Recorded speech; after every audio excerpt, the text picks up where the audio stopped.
सदाशिवसमारम्भां श्रीशङ्कराचार्यमध्यमाम् अस्मदाचार्यपर्यन्तां वन्दे गुरुपरम्परां।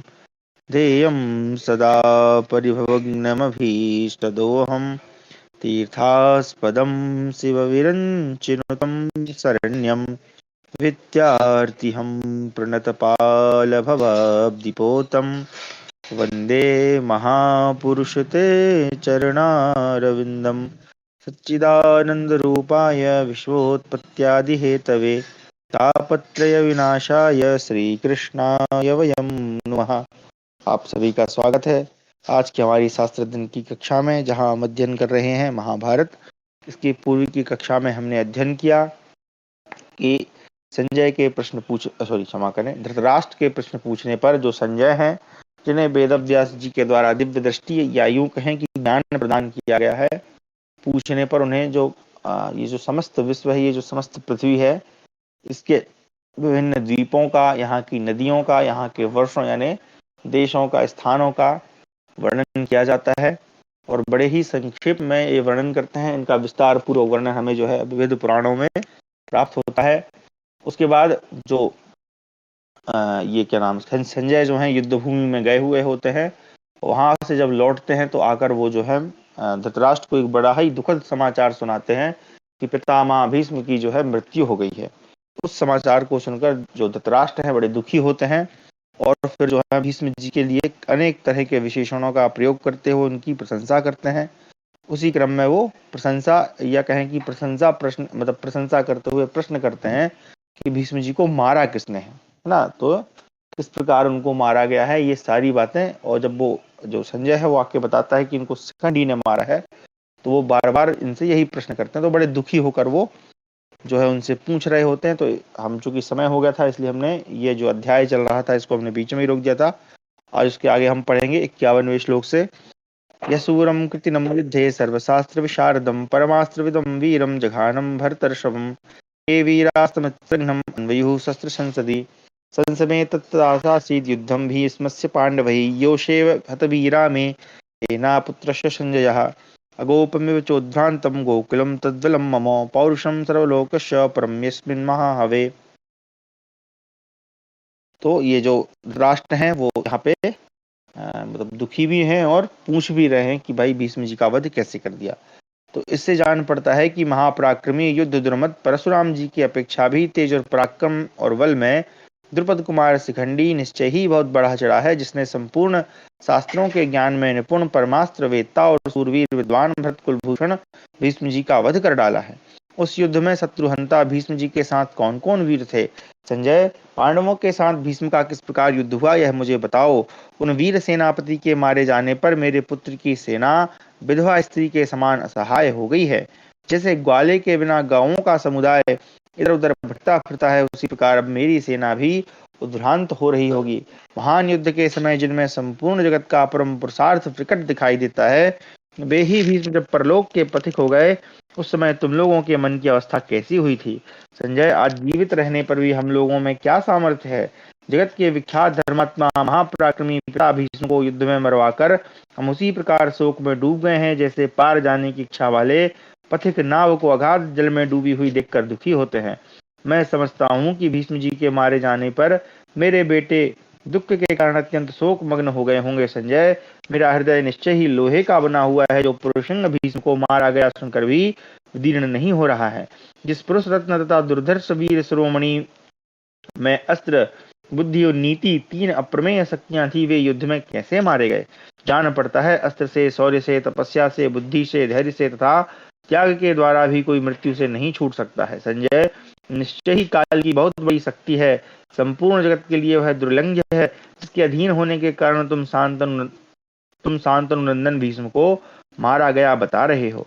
मुझे शांतनु नंदन भीष्म से अपने पक्ष की परित्राण की बड़ी आशा थी। इस समय अपने पुत्र के शोक से संतप्त होकर मैं महान दुख से चिंतित हो उठा हूँ। संजय, जब दुर्योधन ने शांतनु नंदन भीष्म को अस्ताचलगामी सूर्य की भांति पृथ्वी पर पड़ा देखा, तब उसने क्या सोचा? संजय, जब मैं अपनी बुद्धि से विचार करके देखता हूँ तो अपने अथवा शत्रु पक्ष के राजाओं में से किसी का भी जीवन इस युद्ध में शेष रहता नहीं दिखाई देता है। ऋषियों ने क्षत्रियों का यह धर्म अत्यंत कठोर निश्चित किया है, जिसमें रहते हुए पांडव शांतनु भीष्म को मारकर राज्य लेना चाहते हैं, अथवा हम भी तो उन महारथी भीष्म को मरवा कर ही राज्य लेना चाहते हैं। क्षत्रिय धर्म में स्थित हुए मेरे बच्चे कुंती कुमारों का कोई अपराध नहीं है। संजय, दुस्तर आपत्ति के समय श्रेष्ठ पुरुष को यही करना चाहिए जो भीष्म जी ने किया है कि वह शक्ति के अनुसार अधिक से अधिक पराक्रम करे। यह गुण भीष्म जी में पूर्ण रूप से प्रतिष्ठित था। भीष्म जी किसी से पराजित न होने वाले और लज्जाशील थे। विपक्षी सेनाओं का संहार करते हुए उन मेरे ताऊ भीष्म जी को पांडवों ने कैसे रोका? उन महामनस्वी वीरों ने किस प्रकार सेनाएं संगठित की और किस प्रकार युद्ध किया? संजय, शत्रुओं ने मेरे आदरणीय पिता भीष्म का किस प्रकार वध किया? दुर्योधन, कर्ण, दुशासन, सुबलपुत्र, जुआरी, शकुनी ने भीष्म जी के मारे जाने पर क्या क्या बातें कही? संजय, जहां मनुष्य, हाथी और घोड़ों के शरीर बिछे हुए थे, जहां बाण, शक्ति, महान खड्ग, तोमर रूपी पांसे फेंके जाते थे, जो युद्ध के कारण दुर्गों में महान भय देने वाली थी, उस रण क्षेत्र रूपी द्यूत सभा में किन किन मंदबुद्धि जुआरियों ने प्रवेश किया था, जहां प्राणों की बाजी लगाई जाती थी? वह भयंकर जुए का खेल किन किन नरश्रेष्ठ वीरों ने खेला था? संजय, शांतनु नंदन भीष्म के सिवा उस युद्ध में कौन कौन से हार रहे थे, किन किन लोगों की पराजय हुई तथा कौन कौन वीर बाणों के लक्ष्य बनकर मार गिराए गए, यह सब मुझे बताओ। युद्ध भूमि में शोभा पाने वाले भयंकर पराक्रमी अपने ताऊ देवव्रत भीष्म को मारा गया सुनकर मेरे हृदय में शांति नहीं रह गई है। उनके मारे जाने से मेरे पुत्रों की जो हानि होने वाली है, उसके कारण मेरे मन में भारी व्यथा जाग उठी है। संजय, तुम अपने वचन रूपी घृत की आहुति डालकर मेरी उस चिंता एवं व्यथा रूपी अग्नि को और भी उद्दीप्त कर रहे हो। जिन्होंने संपूर्ण जगत में विख्यात इस युद्ध के महान भार को अपनी भुजाओं पर उठा रखा था, उन्हीं भीष्म जी को मारा गया देख मेरे पुत्र भारी शोक में पड़ गए होंगे। ऐसा मेरा विश्वास है। मैं दुर्योधन के द्वारा प्रकट किए हुए उन दुखों को सुनूंगा। इसलिए संजय, मुझे वहां का सारा वृत्तांत कहो। मूर्ख दुर्योधन के अज्ञान के कारण उस युद्ध में अन्याय और न्याय की जो जो बातें संघटित हुई हैं, उन सब का वर्णन करो। विजय की इच्छा रखने वाले अस्त्रवेता भीष्म जी ने इस युद्ध में अपनी तेजस्विता के अनुरूप जो जो कार्य किया हो, वह सभी पूर्ण रूप से मुझे बताओ। कौरवों और पांडवों की सेनाओं का वह युद्ध जिस समय, जिस क्रम और जिस रूप में हुआ था, वह सब कहो। इस प्रकार हमारा 14वां अध्याय समाप्त हुआ। 15वां अध्याय, संजय का युद्ध के वृत्तांत का वर्णन आरंभ करना, दुर्योधन का दुशासन को भीष्म की रक्षा के लिए समुचित व्यवस्था करने का आदेश। संजय उवाच, तुज्युक्तोऽयमनुप्रश्नो महाराज यथार्हसि, न तु दुर्योधने दोषं मीमांसं शक्तुमर्हसि। ह्यात्मनो दुश्चरिताद् अशुभं प्रापयुन्नराः, येन शानेन नान्यं स उपाशंकितुमर्हति। महाराज, मनुष्येषु निन्द्यं यः सर्वमाचरेत्, सवध्याः सर्वलोकस्य निन्दितानि समाचरन्। संजय ने कहा, महाराज, आपने जो ये बारंबार अनेक प्रश्न किए हैं, वे सर्वथा उचित हैं और आपके योग्य ही हैं, परंतु यह सारा दोष आपको दुर्योधन के ही माथे पर नहीं मढ़ना चाहिए। जो मनुष्य अपने दुष्कर्मों के कारण अशुभ फल भोग रहा हो, उसे पाप की आशंका दूसरे पर नहीं करनी चाहिए। महाराज, जो पुरुष मनुष्य समाज में सर्वथा निंदनीय आचरण करता है, वह निंदित कर्म करने के कारण सब लोगों के लिए मार डालने योग्य है।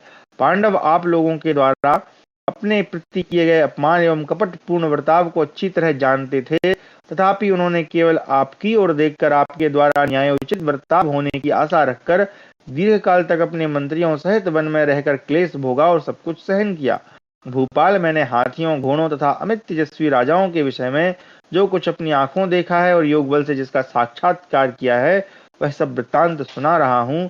सुनिए। अपने मन को शोक में न डालिए नरेश्वर। निश्चय ही दैव का यह सारा विधान मुझे पहले से ही प्रत्यक्ष हो चुका है। अच्छा, यहाँ पर ये जो है, जो बोल रहा है संजय, ये मतलब क्या नाम है इसका, धृतराष्ट्र को भी दोषी मान रहा है। क्यों भाई?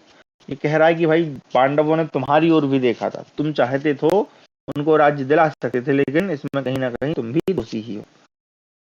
राजन, जिनके कृपा प्रसाद से मुझे परम उत्तम दिव्य ज्ञान प्राप्त हुआ, इंद्रियातीत विषय को भी प्रत्यक्ष देखने की दृष्टि मिली है, दूर से भी सब कुछ सुनने की शक्ति, दूसरे के मन की बातों को समझ लेने की सामर्थ्य, भूत और भविष्य का ज्ञान, शास्त्र के विपरीत चलने वाले मनुष्यों की उत्पत्ति का ज्ञान, आकाश में चलने फिरने की उत्तम शक्ति तथा युद्ध के समय अस्त्रों से अपने शरीर के अछूते रहने का अद्भुत चमत्कार आदि बातें जिन महात्मा के वरदान से मेरे लिए संभव हुई, वही आपके पिता पराशर नंदन बुद्धिमान व्यास जी को नमस्कार करके भरतवंशियों के इस अत्यंत अद्भुत, विचित्र एवं रोमांचकारी युद्ध का वर्णन आरंभ करता हूँ।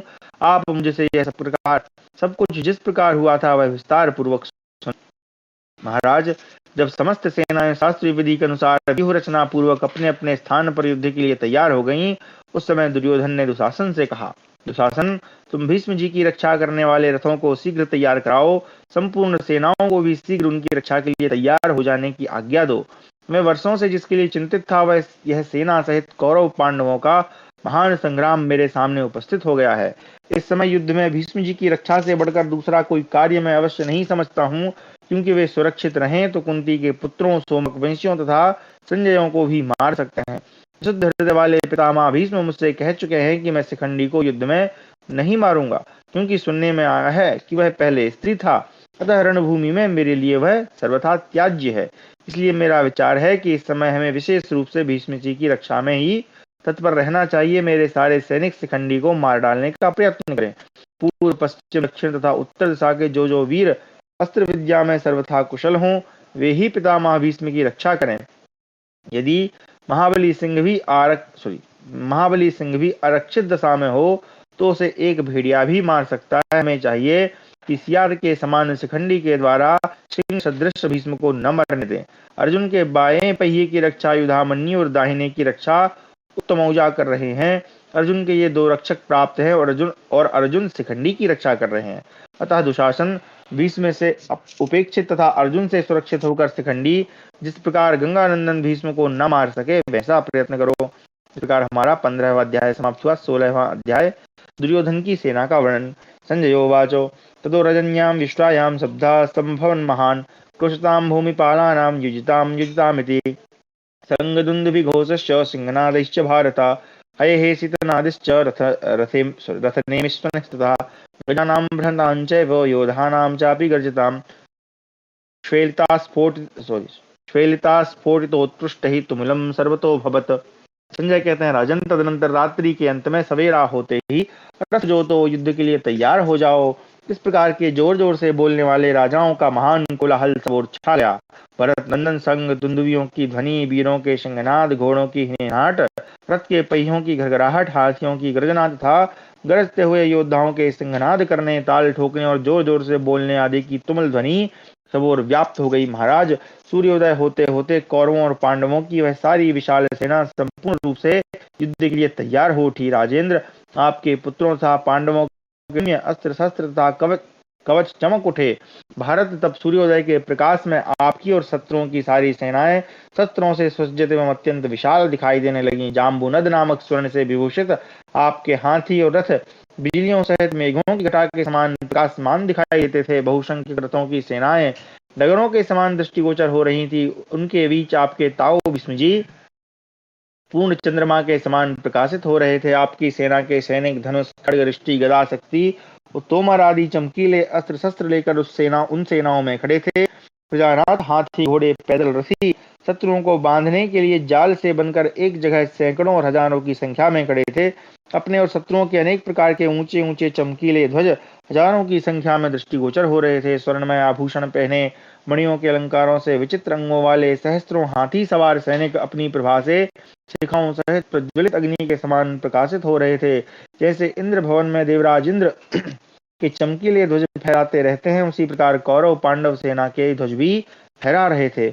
दोनों सेनाओं के प्रमुख वीर युद्ध की अभिलाषा रखकर कवच आदि से सुसज्जित दिखाई दे रहे थे। उनके हथियार उठे हुए थे। वे हाथ में दस्ताने और पीठ पर तरकस बांधे सेना के मुहाने पर खड़े हुए भूपालगण अद्भुत शोभा पा रहे थे। उनकी आंखें बैलों की आंखों के समान बड़ी बड़ी दिखाई दे रही थी। सुबल पुत्र शकुनी, शल्य, सिंधु नरेश, जयद्रथ, बिंद, अनुबिंद, कैकय राजकुमार, काम्बोज राज सुदक्षिण, कलिंग राज सुतायुध, राजा जयसेन, कौशल नरेश, बृहदबल तथा भोजवंशी कृतवर्मा, ये 10 पुरुष सिंह सूरवीर क्षत्रिय एक एक अक्षौहिणी सेना के अधिनायक थे। इनकी भुजाएं परिघों के समान मोटी दिखाई देती थीं। इन सब ने बड़े बड़े यज्ञ किए थे और उनमें प्रचुर दक्षिणाएं दी थी। ये तथा और भी बहुत से नीतिज्ञ महारथी राजा और राजकुमार दुर्योधन के वश में रहकर कवच आदि से सुसज्जित हो अपनी अपनी सेनाओं में खड़े दिखाई देते थे। इन सब ने काले मृग चर्म बांध रखे थे। सभी बलवान और युद्ध भूमि में सुशोभित होने वाले थे और सबने दुर्योधन के हित के लिए बड़े हर्ष और उल्लास के साथ ब्रह्मलोक की दीक्षा ली थी। वे सामर्थ्यशाली 10 वीर अपने सेनापतित्व में 10 सेनाओं को लेकर युद्ध के लिए तैयार खड़े थे। 11वीं विशाल वाहिनी दुर्योधन की थी, जिसमें अधिकांश कौरव योद्धा थे। यह कौरव सेना अन्य सब सेनाओं के आगे खड़ी थी। इसके अधिनायक थे शांतनु नंदन भीष्म। उनके सिर पर सफेद पगड़ी शोभा पाती थी, उनके घोड़े भी सफेद ही थे। उन्होंने अपने अंगों में श्वेत कवच बांध रखा था। महाराज, मर्यादा से कभी पीछे न हटने वाले उन भीष्म को मैंने अपनी श्वेत कांति के कारण नवोदित चंद्रमा के समान सुशोभित देखा। भीष्म जी चांदी के बने हुए सुंदर रथ पर विराजमान थे। उनकी ताल चिन्हित स्वर्णमयी ध्वजा आकाश में फहरा रही थी। उस समय कौरवों, पांडवों तथा धृष्टद्युम्न आदि महाधनुर्धर संजय वंशियों ने उन्हें सफेद बादलों में छिपे हुए सूर्यदेव के समान देखा। धृष्टद्युम्न आदि संजय वंशी उन्हें देखकर बार बार उद्विग्न हो उठते थे। ठीक उसी तरह जैसे मुंह वाए हुए विशाल सिंह को देखकर क्षुद्र मृग भय से व्याकुल हो उठते हैं। भूपाल, आपकी ये 11 अक्षौहिणी सेनाएं तथा पांडवों की 7 अक्षौहिणी सेनाएं वीर पुरुषों से सुरक्षित और उत्तम शोभा से संपन्न दिखाई देती थीं। वे दोनों सेनाएं प्रलय काल में एक दूसरे से मिलने वाले उन 2 समुद्रों के समान दृष्टिगोचर हो रही थी, जिनमें मतवाले मगर और भंवरें होती हैं तथा जिनमें बड़े बड़े ग्राह सबोर फैले रहते हैं। राजन, कौरवों की इतनी बड़ी सेना का वैसा संगठन मैंने कभी पहले न तो देखा था और न सुना ही था।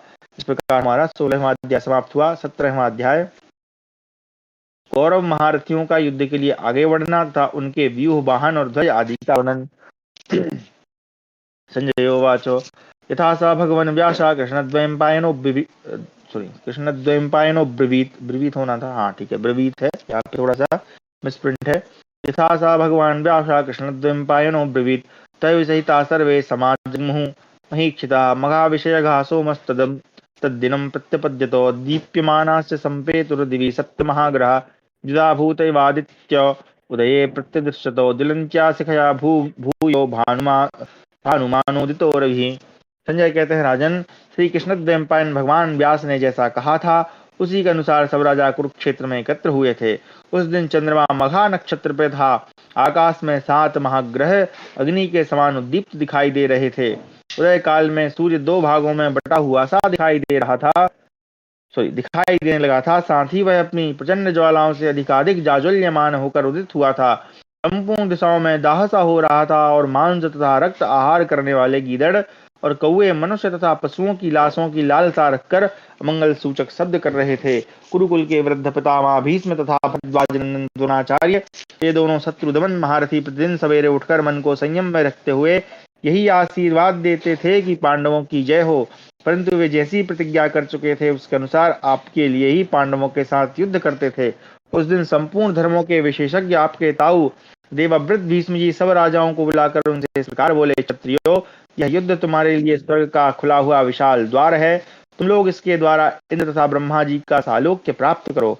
यह तुम्हारे पूर्ववर्ती पूर्वजों द्वारा स्वीकार किया हुआ सनातन मार्ग है। तुम सब लोग शांत चित्त होकर युद्ध में शौर्य का परिचय देते हुए अपने आप को सुयश और सम्मान का भागी बनाओ। ना भाग ये अति मानधाता न हो सुर नृग, ऐसे ही कर्मों द्वारा सिद्धि को प्राप्त होकर उत्कृष्ट लोगों में गए हैं। घर में रोगी होकर पड़े पड़े प्राण का त्याग करना क्षत्रिय के लिए धर्म माना गया है। वह युद्ध में लोहे के अस्त्र शस्त्रों द्वारा आहत होकर जो मृत्यु को अंगीकार करता है वही उसका सनातन धर्म है। भरतश्रेष्ठ भीष्म के ऐसा कहने पर वे सभी भूपाल श्रेष्ठ रथों द्वारा अपनी सेनाओं की शोभा बढ़ाते ही युद्ध के लिए प्रस्थित हुए। भरतभूषण, इस युद्ध में भीष्म ने मंत्रियों और बंधुओं सहित कर्ण के अस्त्र शस्त्र रखवा दिए थे, इसलिए आपके पुत्र और अन्य नरेश बिना कर्ण के ही अपने सिंहनाद से 200 दिशाओं को प्रतिध्वनित करते हुए युद्ध के लिए निकले। मतलब ये कर्ण जो है नहीं लड़ रहा था, क्योंकि इसने पहले ही बता दिया था कि भाई जब भीष्म जी लड़ेंगे तो मैं नहीं लड़ूंगा। इन दोनों की बनती नहीं थी, है ना। श्वेत छत्रों, पताकाओं, ध्वजों, हाथियों, घोड़ों, रथों और पैदल सैनिकों से उन समस्त सेनाओं की बड़ी शोभा हो रही थी। भेरी, पड़ब, दुंदुभी आदि वाद्यों की ध्वनियों तथा रथ के पहियों की घरघर शब्दों से वहां की सारी भूमि व्याप्त हो रही थी। सोने के अंगद और केयूर नामक बाहुभूषण तथा धनुष धारण किए महारथी वीर अग्नियुक्त पर्वतों के समान सुशोभित हो रहे थे। कौरव सेना के प्रधान सेनापति भीष्म भी ताड़ और 5 तारों के चिन्ह से युक्त विशाल ध्वजा पताका से शोभित हो रथ पर जा बैठे। उस समय वे निर्मल तेजोमय सूर्यदेव के समान प्रकाशित हो रहे थे। भरतश्रेष्ठ महाराज, आपकी सेना के समस्त महाधनुर्धर भूपाल सेनापति भीष्म जी की आज्ञा के अनुसार चलते थे। गोवा संदेश के स्वामी महाराज सैव्य अपने अधीन राजाओं के साथ पताका से सुशोभित राजोचित गजराज पर आरूढ़ हो युद्ध के लिए चले। कमल के समान कांतिमान अश्वत्थामा सिंह की पूंछ से चिन्ह युक्त ध्वजा पताका वाले रथ पर आरूढ़ हो समस्त सेनाओं के आगे रहकर चलने लगे। श्रुता युद्ध चित्रसेन पुरुमित्र विविंसति शल्य भूरि श्रवा तथा महारथी विकर्ण ये 7 महाधनुर्धर वीर रथों पर आरूढ़ हो सुंदर कवच धारण किए द्रोण पुत्र अश्वत्थामा को अपने आगे रखकर भीष्म के आगे आगे चल रहे थे। इन सबके जाम्बुनद स्वर्ण के बने हुए अत्यंत ऊंचे ध्वज इनके श्रेष्ठ रथों की शोभा बढ़ाते हुए अत्यंत प्रकाशित हो रहे थे। आचार्य प्रवर द्रोण की पताका पर कमंडलू विभूषित स्वर्णमयी वेदी और धनुष के चिन्ह बने हुए थे। कई लाख सैनिकों की सेनाओं को अपने साथ लेकर चलने वाले दुर्योधन का मणिमय महान ध्वज नाग चिन्ह से विभूषित था। पौरव कलिंग राज श्रुतायुध काम्बोज राज सुदक्षिण क्षेम धनवा तथा सुमित्र ये 5 प्रधान रथी दुर्योधन के आगे आगे चल रहे थे। वृषभ चिन्हित ध्वजा पताका से युक्त बहुमूल्य रथ पर बैठे हुए कृपाचार्य मगध की श्रेष्ठ सेना को सांस लिए चल रहे थे। अंगराज तथा मनस्वी कृपाचार्य से सुरक्षित पूर्वदेशी क्षत्रियों की वह विशाल वाहिनी शरद ऋतु के बादलों के समान शोभा पाती थी। मायशस्वी राजा जयद्रथ वराह के चिन्ह से युक्त रजतमय ध्वजा पताका के साथ रथ पर आरूढ़ हो सेना के अग्रभाग में खड़े हुए बड़ी शोभा पा रहे थे। उनके अधीन 1 लाख रथ 8,000 हाथी और 60,000 घुड़सवार थे। सिंधुराज के द्वारा सुरक्षित अनंत रथ हाथी और घोड़ों से भरी हुई वह विशाल सेना अद्भुत शोभा पा रही थी। कलिंग देश का राजा श्रुतायुध अपने मित्र केतुमान के साथ 60,000 रथ और 10,000 हाथियों को साथ लिए युद्ध के लिए चला। यंत्र तोमर तूरीण तथा पताकाओं से शोभित उसके विशाल गजराज पर्वतों के समान प्रतीत होते थे। कलिंग राज के रथ की ध्वजा पर अग्नि का चिन्ह बना हुआ था। वह श्वेत छत्र और चवन रूपी पंखे से तथा पदक यानी कंठहार से विभूषित हो बड़ी शोभा पा रहा था। राजन केतुमान भी विचित्र एवं विशाल अंकुश से युक्त गजराज पर आरूढ़ हो समर भूमि में खड़ा हुआ मेघों की घटा के ऊपर प्रकाशित होने वाले सूर्यदेव के समान जान पड़ता था। इस प्रकार वह श्रेष्ठ गजराज पर आरूढ़ हो राजा भगदत्त भी वज्रधारी इंद्र के समान अपने तेज से उद्दीप्त हो युद्ध के लिए आगे बढ़ गए।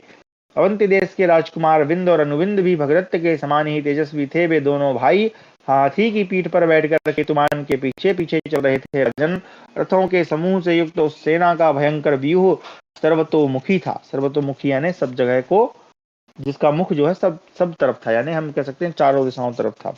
वह हंसता हुआ आक्रमण सा कर रहा था। हाथी उस व्यूह के अंग थे।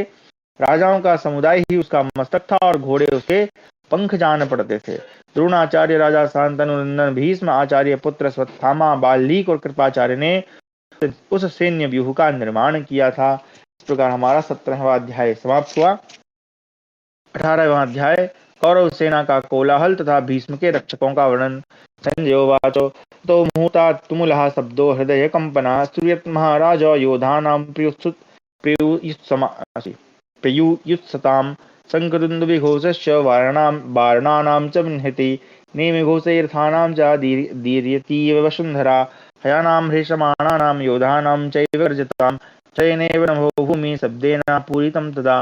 संजय कहते हैं महाराज तदनंतर 2 ही घड़ी में युद्ध की इच्छा रखने वाले योद्धाओं का भयंकर कोलाहल सुनाई देने लगा जो हृदय को कपा देने वाला था। शंख और दुंदुभियों के घोष गजराजों की गर्जना तथा रथों के पहियों की घड़घड़ाहट से सारी पृथ्वी विदीर्ण सी हो रही थी। घोड़ों के हींसने यानी हिनहाने और योद्धाओं के गरजने के शब्दों से एक ही क्षण में वहां की पृथ्वी और आकाश का सारा प्रदेश गूंज उठा। दुर्धर्ष नरेश आपके पुत्रों और पांडवों की सेनाएं एक दूसरे के निकट आने पर कांप उठी। उस रण क्षेत्र में स्वर्ण भूषित रथ और हाथी बिजलियों से युक्त मेघों के समान सुशोभित दिखाई देने लगे थे। नरेश्वर आपकी सेना के नाना प्रकार के ध्वज और सोने के अंगद यानी बाजूबंद पहने हुए सैनिक प्रज्वलित अग्नि के समान प्रकाशित हो रहे थे। भारत अपनी और शत्रु सेना के चमकीले ध्वज इंद्र भवन में फहराने वाले देवेंद्र के ध्वजों के समान दिखाई देते थे। अग्नि और सूर्य के समान कांतिमान कांचनमय कवच धारण किए वीर सैनिक अग्नि और सूर्य के ही तुल्य प्रकाशित दिख रहे थे। राजन कौरव पक्ष के योद्धा विचित्र आयुध और धनुष धारण किए बड़ी शोभा पा रहे थे। उनके विचित्र आयुध ऊपर की ओर उठे हुए थे। उन्होंने हाथों में दस्ताने पहन रखे थे और उनकी पताकाएं आकाश में फहरा रही थी। सेना के मुहाने पर खड़े हुए वृषभ के समान विशाल नेत्रों वाले वे महाधनुर्धर वीर बड़ी शोभा पा रहे थे। नरेश्वर भीष्म जी के पृष्ठभाग की रक्षा आपके पुत्र दुशासन, दुर्विशह, दुर्मुख, दुषह, विविंसति, चित्रसेन, महारथी, विकर्ण, सत्यव्रत, पुरु, मित्र, जय, भूरि, श्रवासल तथा इसके अनुयायी 20,000 रथी कर रहे थे। अभी शाह, सूरसेन, शिवी, बशाती, साल्व, मत्स्य, अम्बष्ठ, त्रिगर्त, कैकय, सौवीर, कैतव तथा पूर्व पश्चिम उत्तर प्रदेश के निवासी इन 12 जनपदों के समस्त सूरवीर अपना शरीर निछावर करने को उद्यत होकर विशाल रथ समुदाय के द्वारा पितामह भीष्म जी की रक्षा कर रहे थे। 10,000 वेगवान हाथियों की सेना साथ लेकर मगध राज उपयुक्त रथ सेना के पीछे पीछे चल रहे थे। उस विशाल वाहिनी में रथों के पहिए और हाथियों के पैरों की रक्षा करने वाले सैनिक 60 लाख थे। कुछ पैदल सैनिक जिनकी संख्या कई लाख थी, हाथ में धनुष, ढाल और तलवार लिए आगे आगे बढ़ चल रहे थे। वे नखर यानी बगनखे और बगनखे मतलब जो नखर मतलब आप जो क्या बोलते हैं उसको, उंगलियों में जो पहनते हैं ना, जो लोहे का वो एक ऐसे गोल गोल सा रहता है, उसको पहन के फिर मार देते हैं, लग जाती किसी को, बगनखा उसको बोलते हैं, जो उंगलियों में पहना जाता है। और पास द्वारा भी युद्ध करने में कुशल थे। भारत महाराज आपके पुत्र की 11 अक्षौणी सेना यमुना में मिली हुई गंगा के समान दिखाई देती थी। इस प्रकार हमारा 18वां अध्याय समाप्त हुआ। 20वां अध्याय व्यूह निर्माण के विषय में युधिष्ठिर और अर्जुन की बातचीत। अर्जुन द्वारा वज्र व्यूह की रचना, भीमसेन की अध्यक्षता में सेना का आगे बढ़ना। धृतराष्ट्रोवाच अक्षोहिण्यौ दशैका च व्यूढ़ा दृष्ट्वा युधिष्ठिरा कथं अल्पेन सैन्येन प्रत्यव्यूहत पाण्डवः यो वेदमानुषं व्यूहं देवं गन्धर्वमासुरं कथं भीष्मं स कौन्तेय प्रत्यव्यूहत संजय। संजयोवाच धातराष्ट्राण्यनीकानि दृष्ट्वा व्यूढानि पाण्डवः अभ्यभाषत धर्मात्मा धर्मराजो धनंजयम्। धृतराष्ट्र बोले, संजय, मेरी 11 अक्षौहिणियों को व्यूहाकार में खड़ी हुई देख पांडुनंदन युधिष्ठिर ने उनका सामना करने के लिए अपनी थोड़ी सी सेना के द्वारा किस प्रकार व्यूह रचना की। जो मनुष्य, देवता, गंधर्व और असुर सभी की व्यूह निर्माण विधि को जानते हैं, उन भीष्म के सामने कुंती कुमार ने किस तरह अपनी सेना का व्यूह बनाया। संजय ने कहा, राजन, आपकी सेनाओं को व्यूहाकार में खड़ी हुई देख धर्मात्मा पांडुपुत्र धर्मराज युधिष्ठिर ने अर्जुन से कहा, तात, महर्षि बृहस्पति के वचन से ऐसा ज्ञात होता है कि यदि शत्रुओं की सेना थोड़ी हो तो अपनी सेना को छोटे आकार में संगठित करके युद्ध करना चाहिए। तो यदि अपने से अधिक सैनिकों के साथ युद्ध करना हो तो अपनी सेना को इच्छानुसार फैलाकर खड़ी करें। थोड़े से सैनिकों से बहुतों के साथ युद्ध करने के लिए सूची मुख नामक व्यूह उपयोगी हो सकता है, और हमारी सेना शत्रुओं से बहुत कम ही है। सूची मुख यानी जैसे सुई का मुंह होता है वैसा, पैना टाइप है ना, मतलब जैसे चक्रव्यूह बड़ा फेमस है, लेकिन और भी कई सारे व्यूह यहाँ पर हैं। पांडुनंदन, महर्षि के इस कथन पर विचार करके तुम भी अपनी सेना का व्यूह बनाओ। धर्मराज की यह बात सुनकर पांडुपुत्र अर्जुन ने उन्हें इस प्रकार उत्तर दिया, नृपश्रेष्ठ, यह लीजिए, मैं आपके लिए अविचल एवं दुर्जय वज्र व्यूह की रचना करता हूँ, जिसका आविष्कार वज्रधारी इंद्र ने किया है। जो समर भूमि में प्रचंड वायु की भांति उठकर शत्रुओं के लिए दुसह हो उठते हैं, वे योद्धाओं में श्रेष्ठ आर्य भीमसेन हमारे आगे रहकर युद्ध करेंगे। पुरुष श्रेष्ठ भीमसेन युद्ध के विविध उपायों के ज्ञान में निपुण हैं। वे हमारी सेना के नायक होकर शत्रु सेना के तेज को नष्ट करते हुए युद्ध करेंगे। जैसे सिंह को देखते ही क्षुद्र मृग भयभीत होकर भाग उठते हैं, उसी प्रकार इन्हें देखकर दुर्योधन आदि समस्त कौरव त्रस्त होकर पीछे लौट जाएंगे। जैसे देवता देवराज का आश्रय लेकर निर्भय हो जाते हैं, उसी प्रकार हम लोग योद्धाओं में श्रेष्ठ भीमसेन का आश्रय लेंगे। ये हमारे लिए परकोटे का काम करेंगे। परकोटे यानी जो महल के आगे जो 4 दीवार होती हैं वो। फिर हमें कहीं से कोई भय नहीं रह जाएगा, यानी बाउंड्री वॉल जिसको हम कह सकते हैं। संसार में कोई ऐसा पुरुष नहीं है जो भयंकर पराक्रम प्रकट करने वाले, क्रोध में भरे हुए नरश्रेष्ठ वृकोदर की ओर देखने का साहस कर सके। जब भीमसेन लोहे से बनी हुई अपनी सुदृढ़ गदा हाथों में लेकर महान वेग से विचरते हैं, उस समय वे समुद्र को भी सूंघ सकते हैं। कई राजकुमार धृष्टकेतु रुचिकितान भी ऐसे ही पराक्रमी हैं। नरेश्वर, ये धृतराष्ट्र के पुत्र अपने मंत्रियों सहित आपकी ओर देख रहे हैं। राजन युधिष्ठिर से ऐसा कहकर अर्जुन भीमसेन से बोले, अब आप इन शत्रुओं को अपना महान बल दिखाइए। भारत अर्जुन के ऐसा कहने पर उस युद्ध स्थल में समस्त सैनिकों ने अनुकूल वचनों द्वारा उस समय उनका पूजन समादर किया। महाबाहु अर्जुन ने ऐसा कहकर उसी तरह किया। उन सबकी सेनाओं का शीघ्र ही व्यूह बनाया और रण के लिए प्रस्थान किया। कौरवों को अपनी ओर आते देख पांडवों की वह विशाल सेना पहले तो भरी हुई गंगा के समान स्थिर दिखाई दी, फिर उसमें धीरे धीरे कुछ चेष्टा दृष्टिगोचर होने लगी। पांडव सेना में भीमसेन सबसे आगे चलने वाले थे। उनके साथ पराक्रमी धृष्टद्युम्न, नकुल, सहदेव तथा चेदिराज धृष्टकेतु भी थे। तत्पश्चात राजा विराट अपने भाइयों और पुत्रों के साथ एक अक्षौहिणी सेना लेकर भीमसेन के पृष्ठभाग की रक्षा कर रहे थे। भीम के पहियों की रक्षा परम तेजस्वी माद्री कुमार नकुल सहदेव कर रहे थे। द्रौपदी के पांचों पुत्र तथा अभिमन्यु ये वेगशाली वीर उनके पृष्ठभाग की रक्षा करते थे। पांचाल राजकुमार महारथी धृष्टद्युम्न अपनी सेना के चुने हुए सूरवीर एवं प्रधान रथी प्रभद्रकों के साथ उन सबकी रक्षा करते थे। भरतश्रेष्ठ इन सबके पीछे अर्जुन द्वारा सुरक्षित शिखंडी भीष्म का विनाश करने के लिए उद्यत हो आगे बढ़ रहा था। अर्जुन के पीछे महाबली सात्विकी थे। पांचाल वीर युधामन्यु और उत्तमौजा अर्जुन के रथ के पहियों की रक्षा करते थे। चलते फिरते पर्वतों के समान विशाल और मतवाले गजराजों की सेना के साथ कुंती पुत्र राजा युधिष्ठिर बीच की सेना में उपस्थित थे। महामना पराक्रमी पांचाल राज द्रुपद पांडवों के लिए इस सेना के सहित राजा विराट के पीछे पीछे चल रहे थे। राजन उनके रथों पर भांति भांति के बेल बूटों से विभूषित स्वर्ण मंडित विशाल ध्वज सूर्य और चंद्रमा के समान प्रकाशित हो रहे थे। तदनंतर महारथी धृष्टद्युम्न अन्य लोगों को हटाकर स्वयं भाइयों और पुत्रों के साथ उपस्थित हो राजा युधिष्ठिर की रक्षा करने लगे। राजन, आपके तथा शत्रुओं के रथों पर जो बहुसंख्यक विशाल ध्वज फहरा रहे थे उन सबको तिरस्कृत करके केवल अर्जुन के रथ पर एकमात्र महान कपि से उपलक्षित दिव्य ध्वज शोभा पाता था। भीमसेन की रक्षा के लिए उनके आगे आगे हाथों में खड्ग, शक्ति तथा रिष्टि लिए कई लाख पैदल सैनिक चल रहे थे। राजा युधिष्ठिर के पीछे वर्षा काल के मेघों की भांति तथा पर्वतों के समान ऊंचे ऊंचे 10,000 गजराज जा रहे थे। उनके गंडस्थल से फूटकर मद की धारा बह रही थी। वे सोने की जालीदार झूलों से दीप्त हो रहे थे। उनमें शौर्य भरा था। वे मेघों के समान मद की बूंदें बरसाते थे। उनसे कमल के समान सुगंध निकलती थी और वे सभी बहुमूल्य थे। दुर्जय वीर महामनस्वी भीमसेन हाथ में परिघ के समान मोटी एवं भयंकर गदा लिए अपने साथ विशाल सेना को खींचे लिए जा रहे थे। उस समय सूर्य की भांति उनकी ओर देखना कठिन हो रहा था। वे अपनी सेना को संतप्त सी कर रहे थे। निकट आने पर समस्त योद्धा उनकी ओर आंख उठाकर देखने में भी समर्थ न हो सके। यह वज्र नामक व्यूह सर्वथा भय रहित तथा सब ओर मुख वाला था। उसके ध्वज के निकट स्वर्ण भूषित धनुष के विद्युत के समान प्रकाशित होता था। गांडीवधारी अर्जुन के द्वारा भी वह भयंकर व्यूह सुरक्षित था। पांडव लोग जिस व्यूह की रचना करके आपकी सेना के सामना करने के लिए खड़े थे वह उनके द्वारा सुरक्षित होने के कारण मनुष्य लोक में अजेय था। सूर्योदय के समय जब सभी सैनिक संध्योपासना कर रहे थे, बिना बादल के ही पानी की बूंदों के साथ हवा चलने लगी। उसके साथ मेघों की गर्जना भी होती थी। सब और नीचे बालू और कंकड़ बरसाती हुई तीव्र वायु बह रही थी। उस समय इतनी धूल उड़ी कि जगत में घोर अंधकार छा गया। भरतश्रेष्ठ पूर्व दिशा की ओर मुंह करके बड़ी भारी उल्का गिरी और उदय होते हुए सूर्य से टकराकर बड़े जोर की आवाज के साथ बिखर गई। भरतभूषण, जब उभय पक्ष की सेना युद्ध के लिए पूर्णतः तैयार हो गई, उस समय सूर्य की प्रभा फीकी पड़ गई और भारी आवाज के साथ धरती कांपने लगी।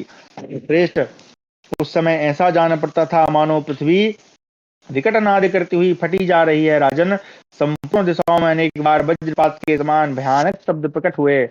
तीव्र वेग से धूल की वर्षा होने लगी।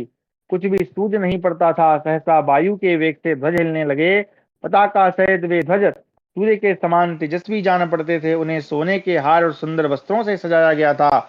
उनमें छोटी छोटी घंटियों के साथ झालरें बनी थी जिनके मधुर शब्द सब ओर फैल रहे थे। इस प्रकार उन महान ध्वजों के शब्द से ताड़ के जंगलों की भांति उस रणभूमि में सब ओर झनझन की आवाज हो रही थी। इस प्रकार युद्ध से आनंदित होने वाले पुरुषंग पांडव आपके पुत्र की सेना के सामने व्यूह बनाकर खड़े थे और हमारे योद्धाओं की रक्त और मज्जा भी सुखाए देते थे। गदाधारी भीमसेन को आगे खड़ा देख हमारी सारी सेना भयभीत हो रही थी। इस प्रकार हमारा 19वां अध्याय समाप्त हुआ। 20वां अध्याय दोनों सेनाओं की स्थिति तथा कौरव सेना का अभियान।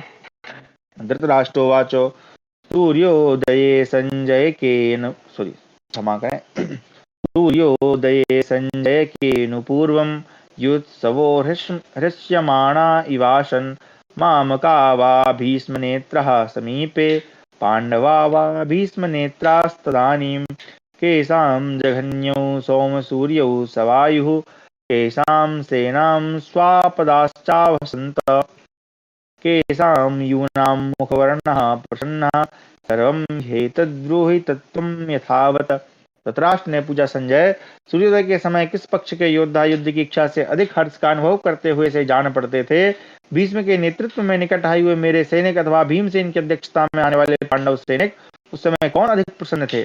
चंद्रमा, सूर्य और वायु किनके प्रतिकूल थे? किनकी सेना की ओर देखकर हिंसक जंतु भयंकर शब्द करते थे? किस पक्ष के नवयुवकों की मुख की कांति प्रसन्न थी? ये सब बातें तुम मुझे ठीक ठीक बताओ। संजय बोले, अरे कहाँ चला गया भाई, कहीं का पेज, एक मिनट रुक जाइए, एक सेकंड, ये थोड़ा सा कहीं पेज पे क्लिक हो गया, अचानक से बहुत लंबा पहुंच गया ये, एक सेकंड रुकिएगा, मैं सूची से चालू करता हूँ।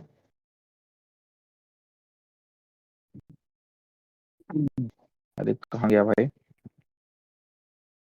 ऑटोमेटिक चला गया।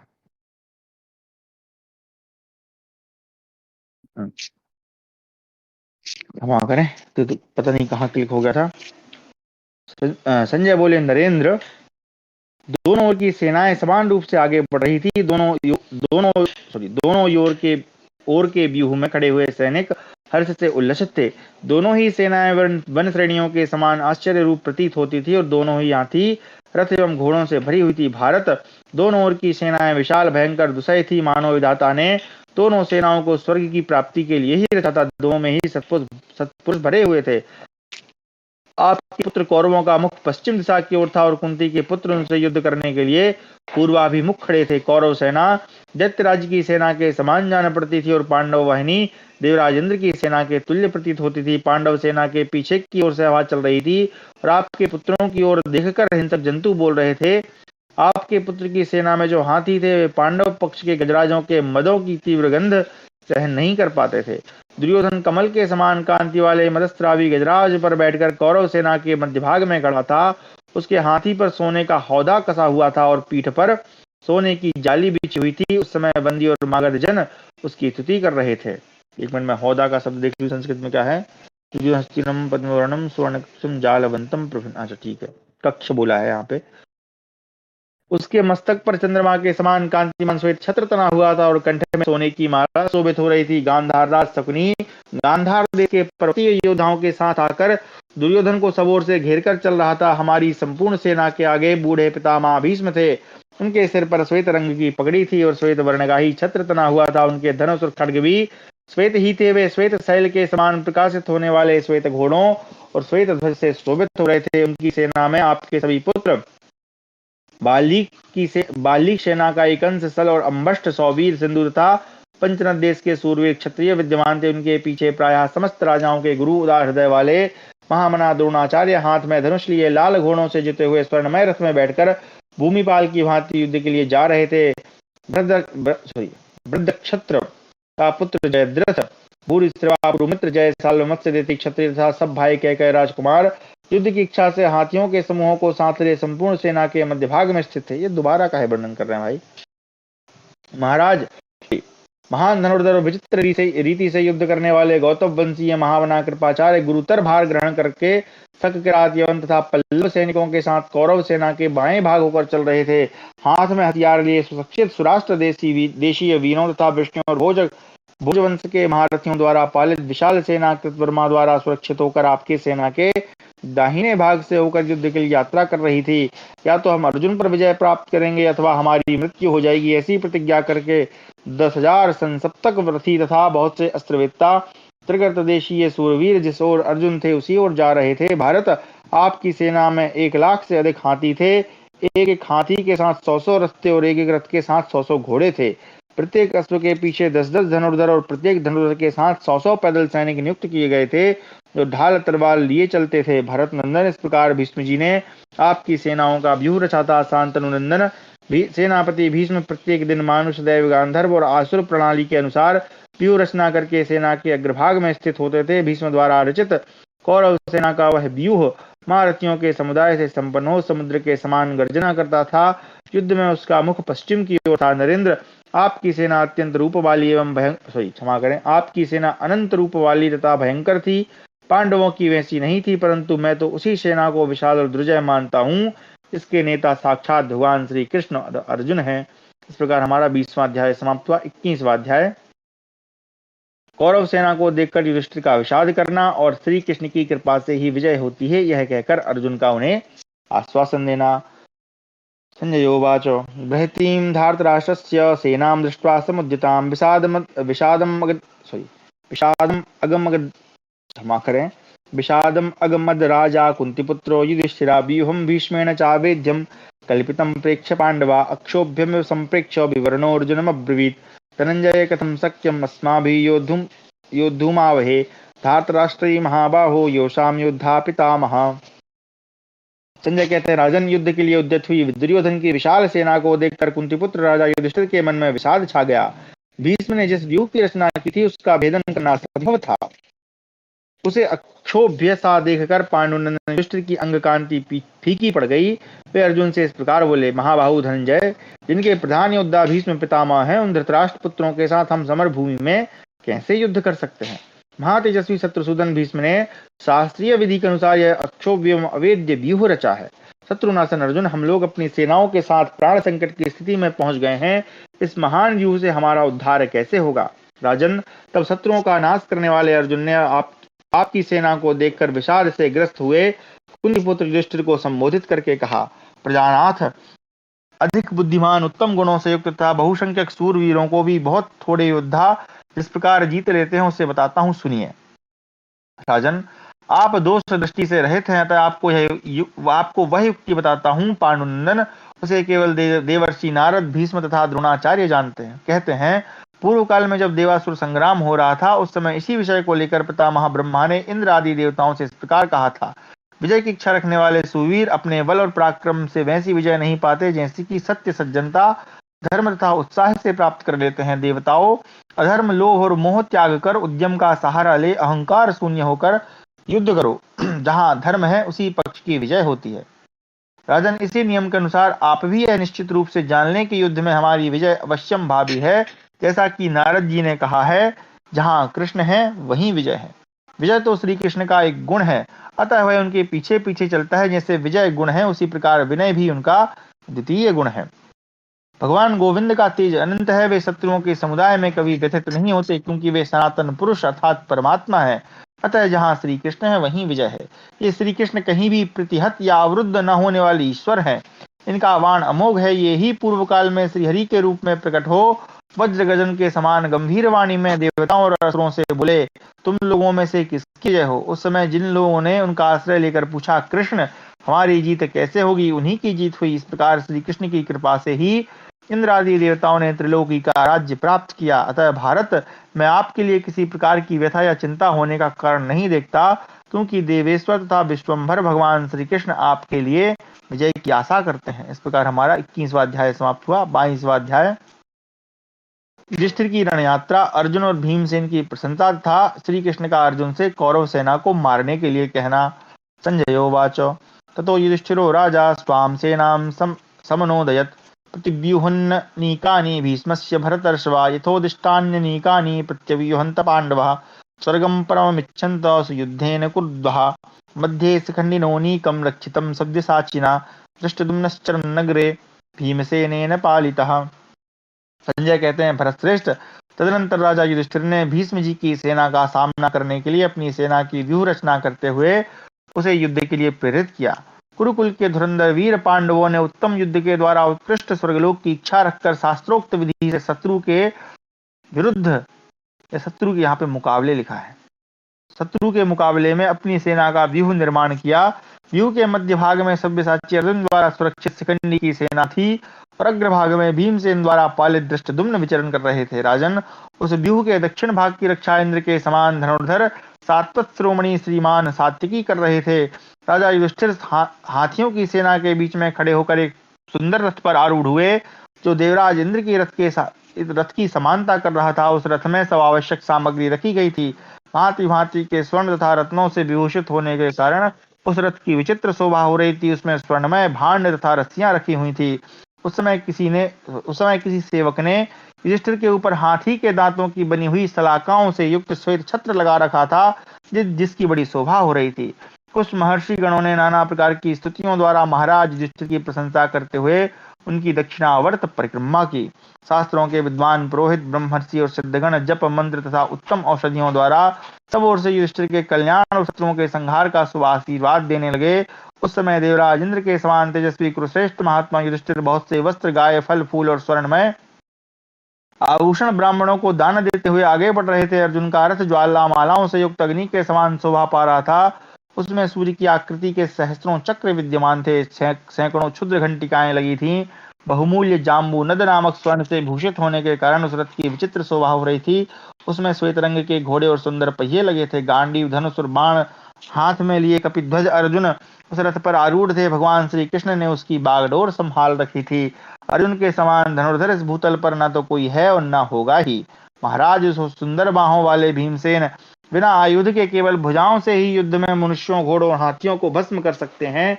उन्होंने ही आपके पुत्रों की सेना का संहार कर डालने के लिए अत्यंत रौद्र रूप धारण कर रखा है।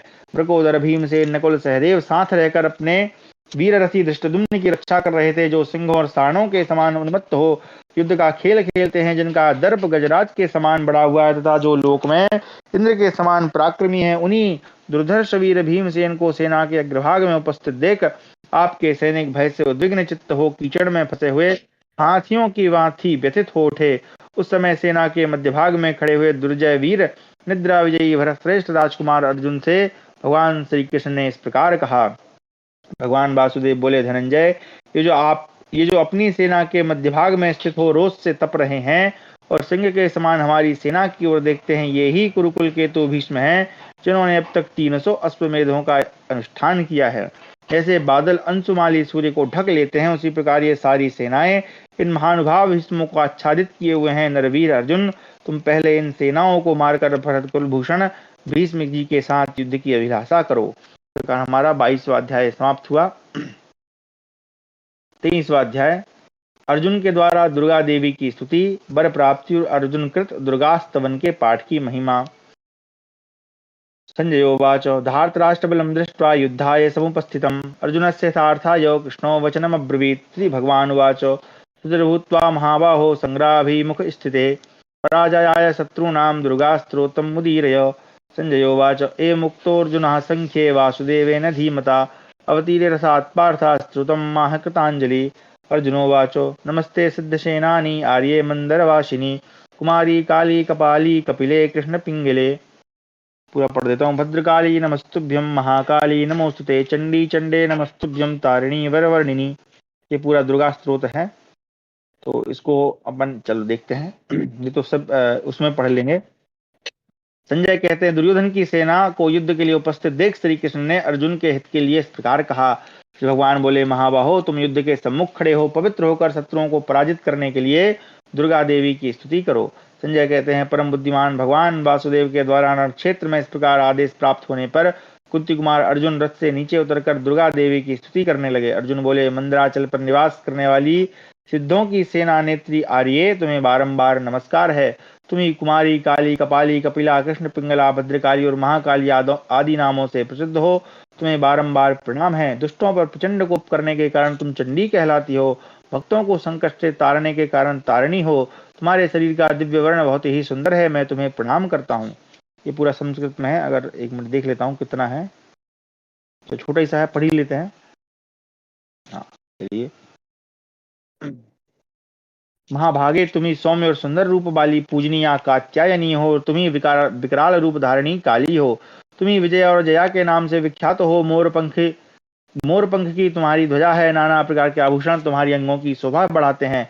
तुम भयंकर त्रिशूल, खड्ग और खेटक आदि आयुधों को धारण करती हो। नंद गोप के वंश में तुमने अवतार लिया, इसलिए गोपेश्वर श्री कृष्ण की तुम बहन हो, परंतु गुण और प्रभाव में सर्वश्रेष्ठ हो। महिषासुर का रक्त बहाकर तुम्हें बड़ी प्रसन्नता हुई थी। तुम कुशिक गोत्र में अवतार लेने के कारण कौशिकी नाम से विख्यात हो।